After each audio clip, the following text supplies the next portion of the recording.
Sabe, essa é uma daquelas histórias estranhonas do Stephen King com o tema Apocalipse.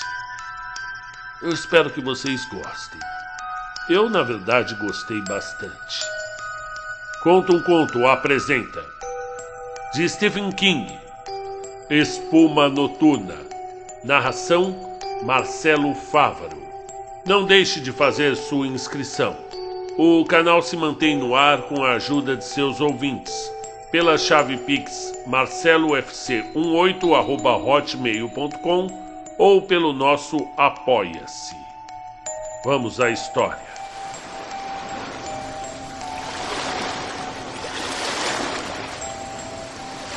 Depois que o cara estava morto e o cheiro de sua carne queimada sumiu no ar, todos nós voltamos à praia. Corey levou o rádio, um daqueles bagulhos do tamanho de uma maleta, todo transistorizado. E levava umas 40 pilhas e também gravava e tocava fitas. Corey tinha muita grana antes do A6, mas essas coisas já não importavam.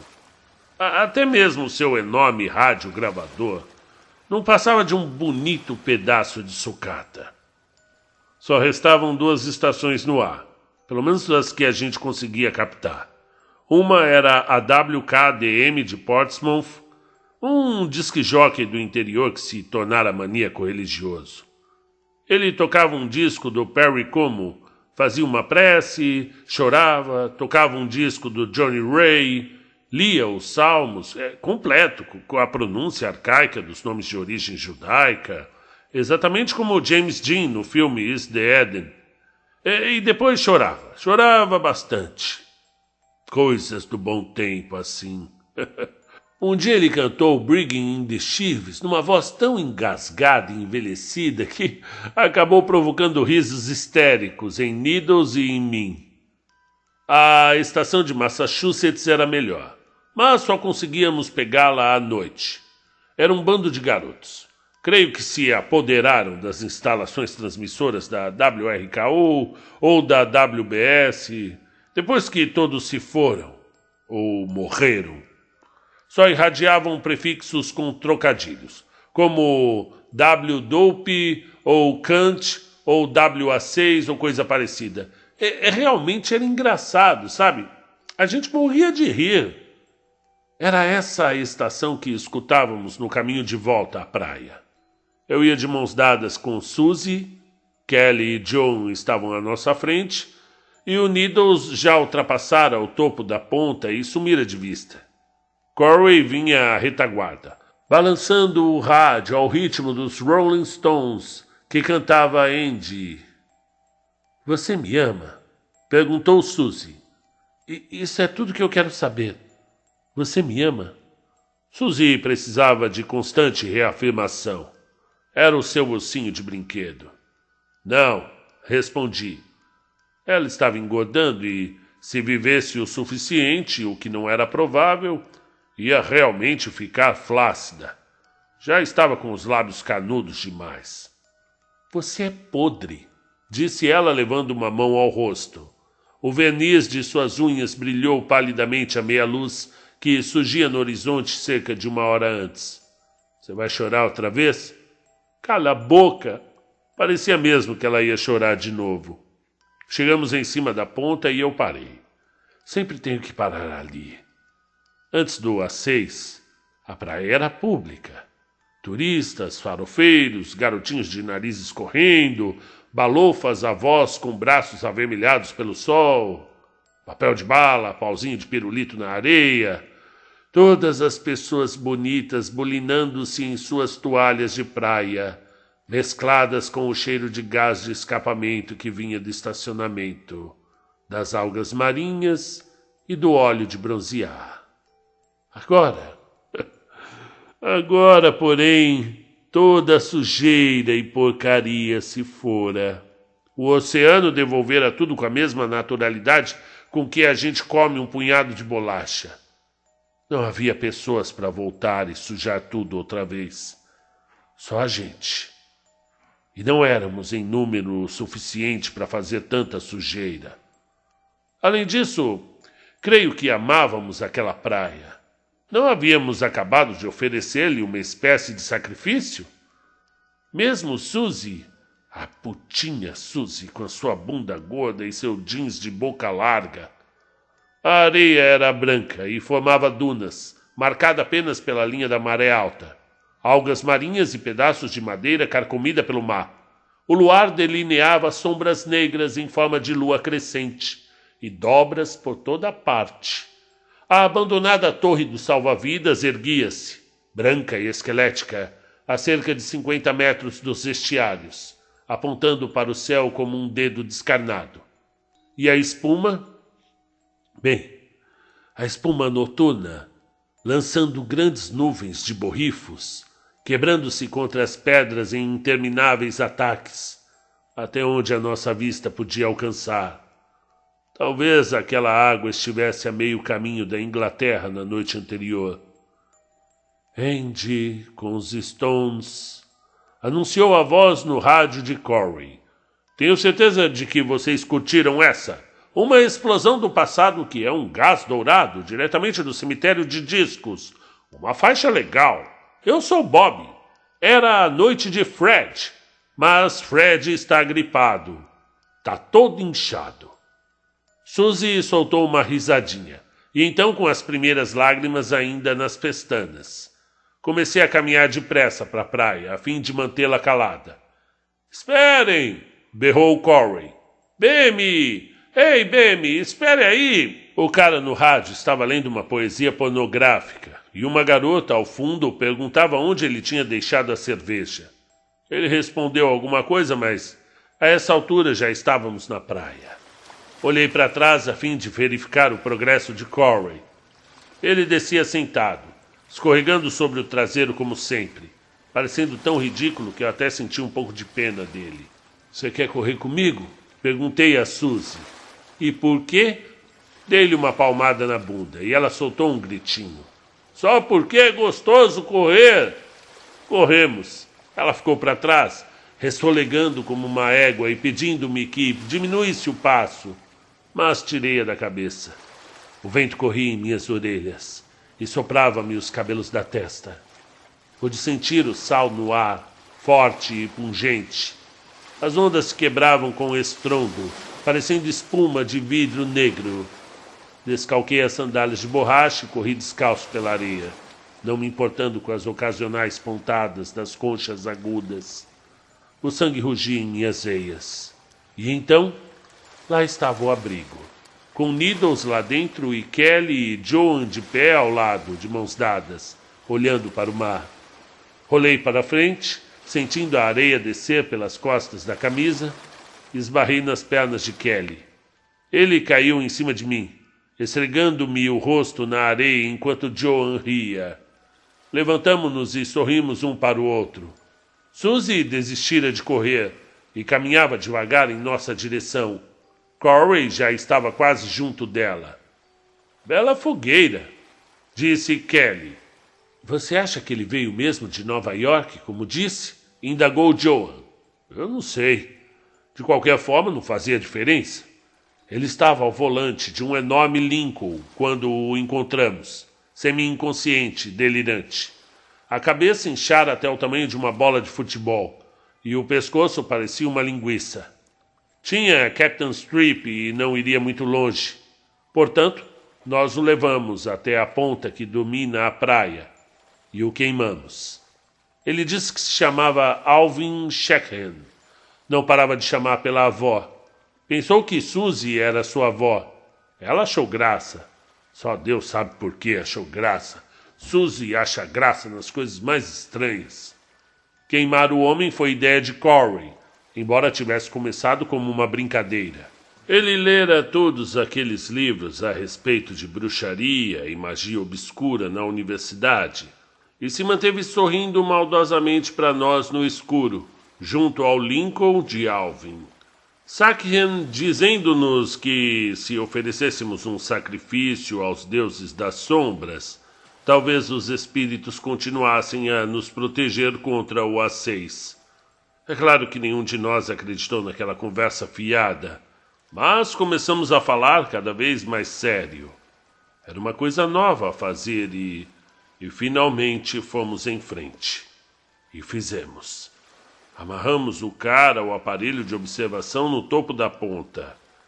A gente coloca uma moeda no aparelho e num dia claro consegue enxergar toda a distância até o farol Portland.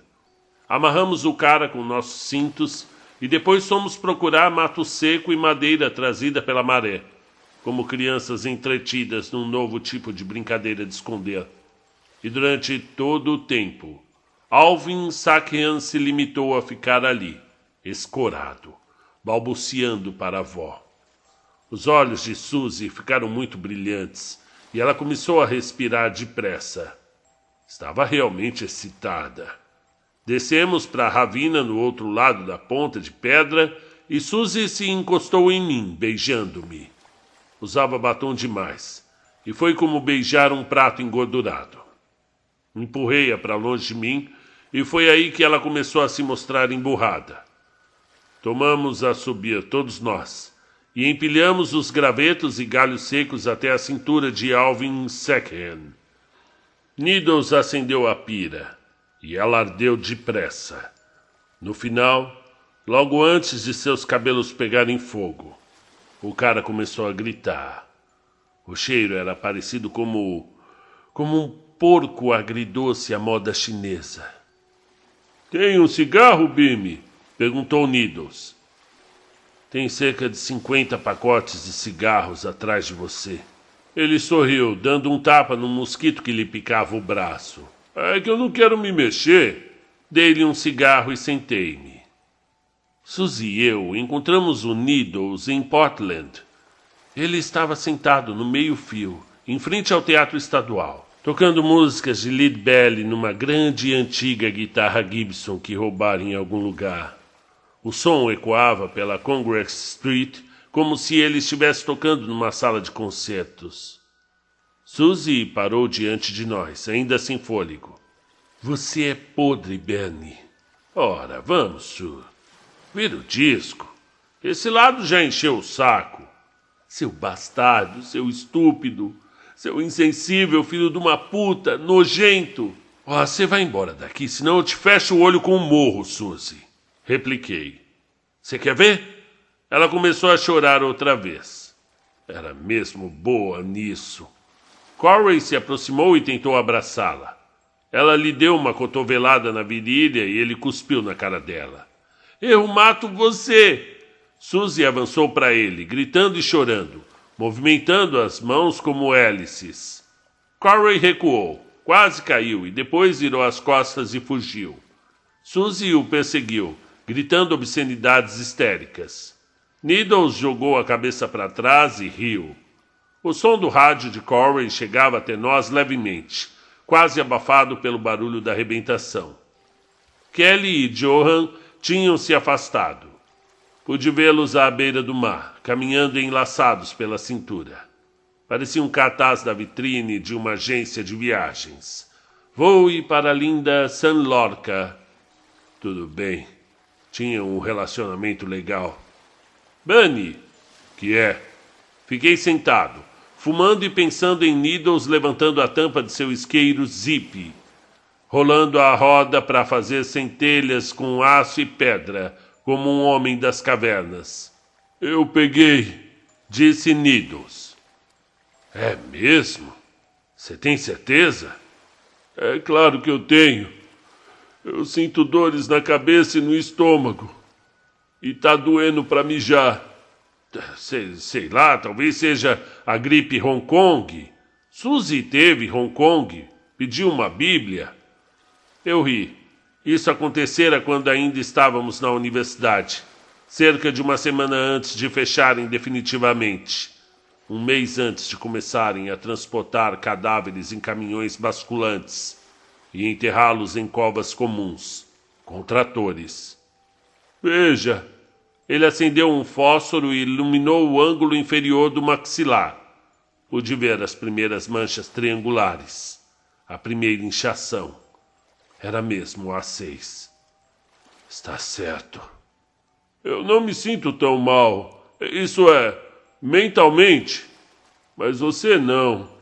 Pensa muito no assunto, eu posso perceber. Nada disso, repliquei. Isso é mentira. É claro que pensa. Como aquele cara essa noite. Você também está pensando nisso. Raciocinando melhor, acho que lhe fizemos um favor. Eu não acredito que ele percebesse o que estava acontecendo. Ele percebeu. Needle sacudiu os ombros e rolou para o lado. Não faz diferença. Fumamos e observamos a espuma vir e voltar sobre a areia. Needles pegara Captain Trips. Isso tornava tudo real outra vez. Já estávamos no final de agosto. E dentro de 2 semanas, o primeiro frio do outono começaria a chegar. Hora de mudarmos para outro lugar. Inverno, motos na época do Natal, talvez todos nós.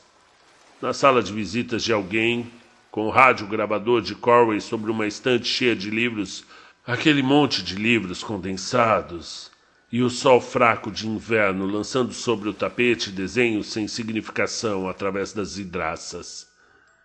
A visão foi bastante clara para me provocar um estremecimento. Ninguém devia pensar em inverno no mês de agosto. É como alguém andar em cima de nossa sepultura. Needles riu. Você tá vendo? Você pensa no assunto. O que eu podia responder?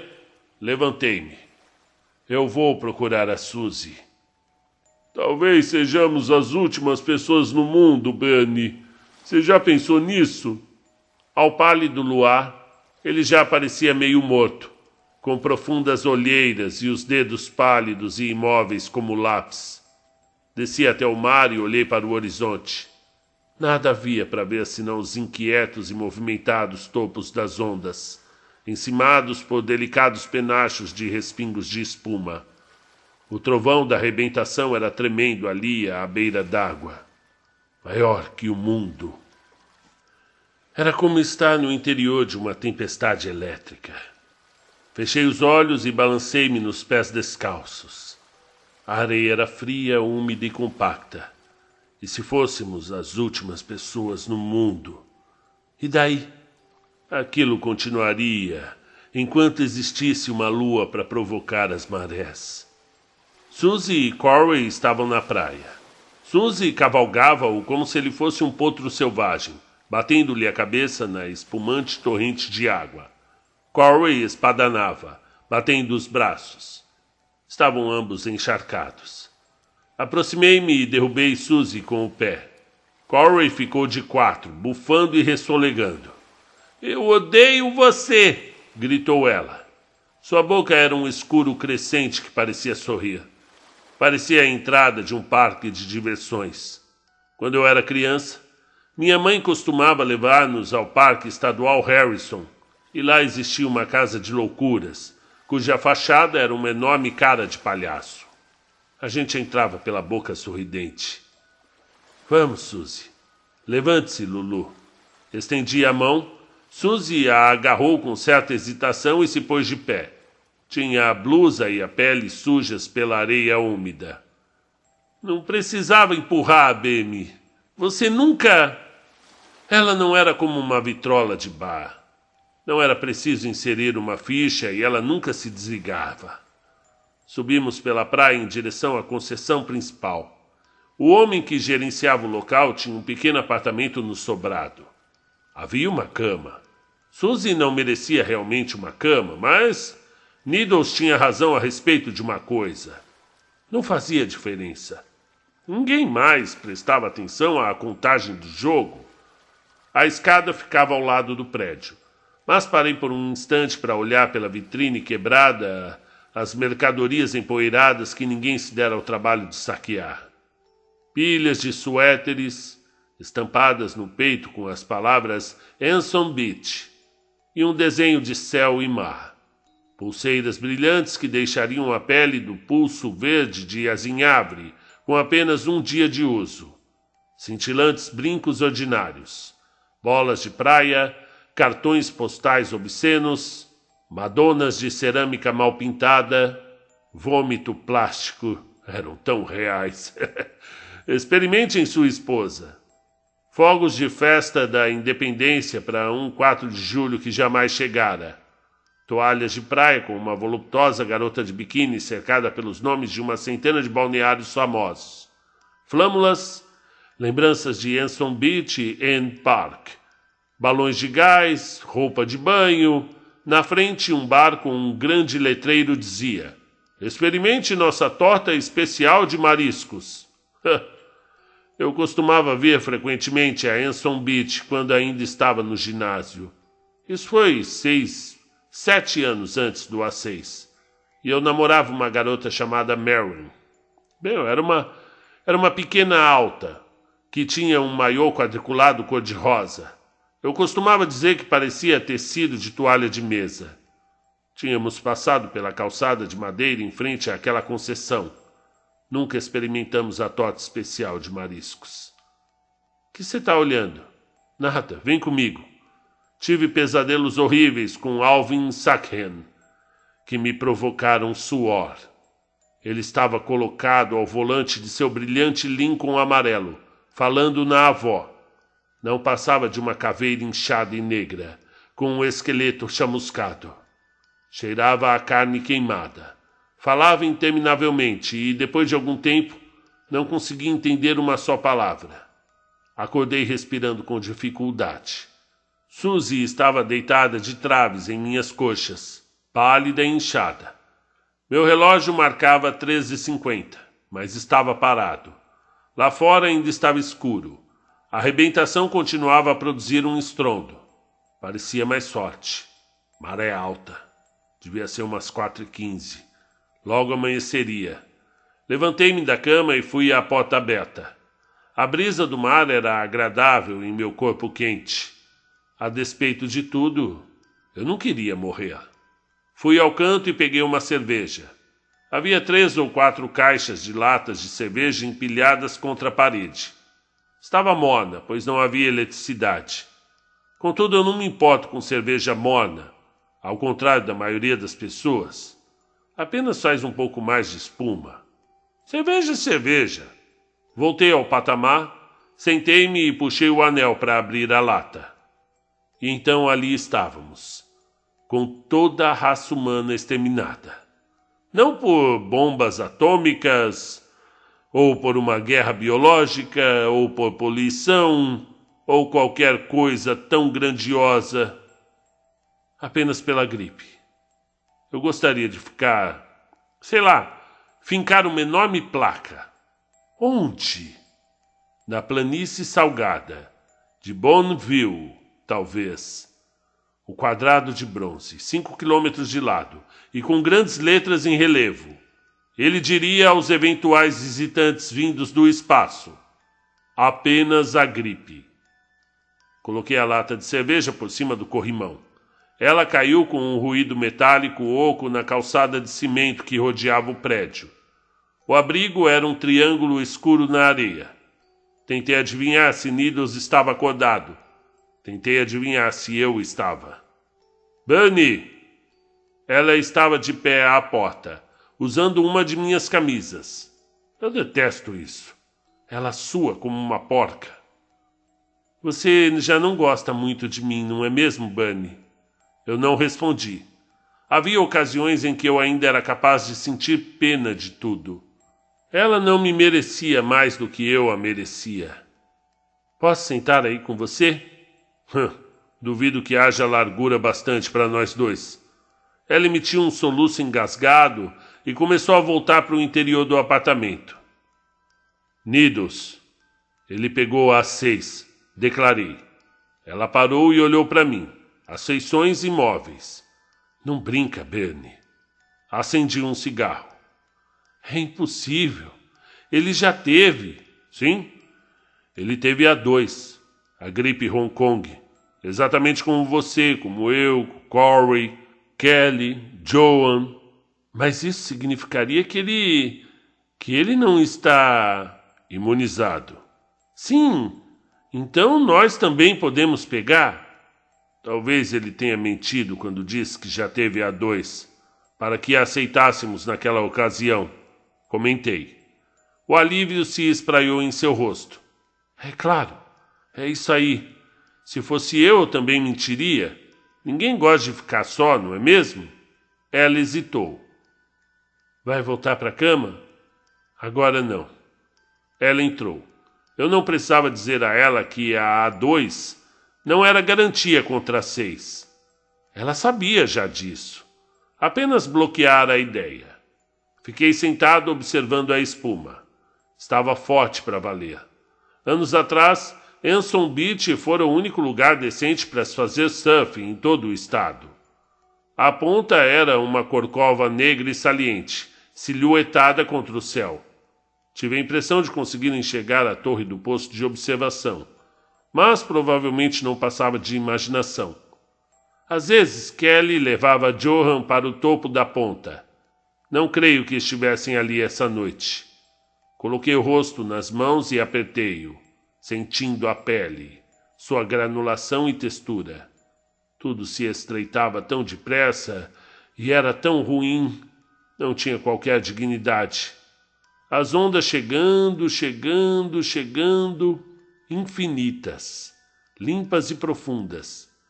Tínhamos vindo aqui no verão, Maureen e eu, no verão antes de entrarmos para a universidade, antes que a realidade e a A6 viessem do sudeste asiático e cobrissem o mundo como uma mortalha.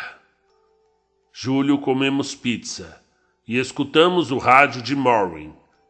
Eu lhe passara óleo nas costas e ela nas minhas. O ar estava quente, a areia brilhante, o mar como um vidro em chamas. Fim do conto. E este foi mais um conto do Stephen King. E eu gostei do conto. Eu não tenho problema nenhum com contos terminados assim, sem um final, sem uma briga, um ápice, né? A morte de alguém. Não, são recortes. O interessante é o caminho, né? O caminho aqui eu gostei. Narrador meio imprestável, meio, né, desagradável, principalmente com a menina, né? Mas quem não ficaria desagradável ao extremo no final do mundo, a gente não pode dizer, né? Ainda não tivemos o nosso apocalipse. A verdade é que o mundo acaba todos os dias para milhares de pessoas. Se eu não me engano, é umas 150 mil, todo dia. Hoje é o último dia de alguém. Infelizmente, é claro. Mas o mais bacana disso tudo é que, embora hoje seja o apocalipse de 150 mil pessoas, também é o primeiro dia de muitas tantas mil. Se eu não me engano, até mais do que 150. Os dados baseados em censos aproximadamente mostram que 211 mil pessoas nascem todos os dias no planeta Terra. É uma coisa meio assustadora, não é? Eu entrei aqui num site que conta, roadometers.info, que ele faz uma contagem ao vivo de quantas pessoas nascem e morrem. Então, hoje, nesse momento, até agora, 15 horas e 47 minutos, morreram 112.448, 9, 50, 51, 52, 53, 55, 56, 57, 58, mais do que uma por segundo. E nascimentos, 238.700, 705, 710, 715, 720... Gente, só nesse segundinho aqui já nasceram mais de 40 pessoas. É incrível, né? Esse negócio de números é absurdo, né? Absurdo. Muito interessante. Então é isso, pessoal. Eu gostei da história, sim. Eu gosto desses contos apocalípticos. E você, o que você acha? Você também gosta de contos apocalípticos? Qual seria uma forma muito inusitada, curiosa do mundo acabar? Será que é chover no hambúrguer? Até a próxima!